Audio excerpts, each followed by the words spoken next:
ఏమి ఇవన్నీ ఇవన్నీ సింగిల్ పీసులు కేటలాగ్ లో 1-2 మిగిలింటాయి కదా, అవన్నీ పిల్లలు కుప్పేసి ఎంజాయ్ లెక్క అని అడిగినారు. ఆఫర్ ఏమైనా ఇస్తావు మీ అక్కలకి మీ చెల్లమ్మలకి? ఏం రేట్లు అన్ని ఇవి? 500 నుంచి 1000 రూపాయల వరకు ఉన్నాయి ఒక పీసు. 500 నుంచి 1000 రూపాయల వరకు ఉన్నాయా? సరేలే, ఇప్పుడు ఏం రేట్ అమ్ముదాం ఇవి? నీకెంత నచ్చితే అంత ఆఫర్ నేను చెప్తే వింటావా?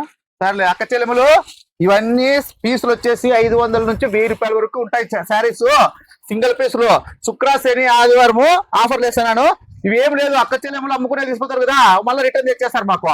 మీరు నష్టపోకూడదని నేను ఎక్స్చేంజ్ పెట్టుకుంటా కదా, ఆ ఎక్స్చేంజ్ అంతా నేను భరించుకుని నష్టానికి ఇచ్చుకుంటా అనమాట. చూడండి, హెవీ క్లాత్ చూడండి. ఇది వచ్చేసి 700 అమ్మినాం మనం, కానీ ఇప్పుడు 1000కి 3 ఇచ్చేస్తాను. శారీస్ అన్నీ అట్లుంటాయి చూడండి, ఎట్లున్నా చీర శారీస్ చూడండి ఎట్లుంటాయి, బ్రహ్మాండం ఉన్నాయి. 1000కి 3 అక్కలు, 1000 రూపాయలకు 3 ఒకటి 550, 600, 700, 800 అమ్మించి ఇవన్నీ 1000కి 3 ఇచ్చేస్తానా. నువ్వు ఊరికే 9 మంది పంత కిందికి పైకి ఉంగిలు వేసుకుంటాడు. అక్కలకు చెప్పు స్టోరీ. చూపిస్తావు చీరలు చూపిస్తా, ఏవన్నీ చూపిస్తున్నా ఏమన్నా చెప్పినా కదా అక్కలకు ఒక మాట చెప్పు. సరే వచ్చి తీసేసుకోండి అక్క, ఉన్నది కొన్ని. సింగిల్ పీస్ అయితే 350 రూపాయలు అక్కయ్యా, తెలుసు కదా. సరే ఇచ్చేసినాను, సాయంత్రానికి అయిపోతాయి. బాధపడ దూరికే, నేను అన్ని ఆఫర్లు పెడతా అంటాను. సరే వెనక్కి తీసుకుంటాను, ఏడసొద్దు నువ్వు ఊరికే తీసుకుపోతారు మా అక్కలు. సరే తీసుకోండి అక్క, అన్ని మీకే అంట.